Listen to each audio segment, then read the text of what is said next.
Hi Eileen, thank you for your post. I I find it um, interesting to hear other people's perspective on data collection. Data collection is something that I would consider myself more strong in as a special education teacher, and it might be just more of my math background more than anything. I like data collection. I do it constantly throughout my day, and my peers do it constantly throughout my day. One thing that I found that kind of related to for you that works for me, it sounds like you have um, a prompt-based system similar to mine. When I collect data, my pairs can put and myself put three pieces of data on a data sheet. A negative for if the student gets something incorrect, just completely.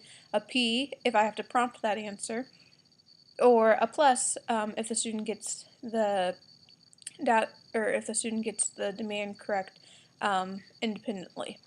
Um, so, for example, instead of just tracking um, how many prompts or something that I'm doing for one piece of data, we just will simply put a P for.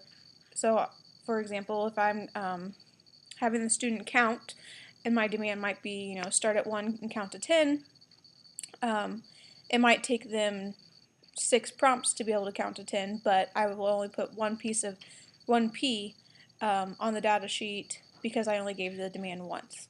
Um, this is just something that I found, and if um, the student is still making gains and I don't necessarily need to know how many prompts it takes, then the system works really well. I have gone to a fading prompt system for students who the only way to record if they are making gains is to find out if I'm fading my prompts or not, because they're not getting it independently correct on their own. So I have to figure out if I started with 10 prompts and I moved down to 5, well, then they're obviously making gains for that. Hopefully, this little piece of information helps.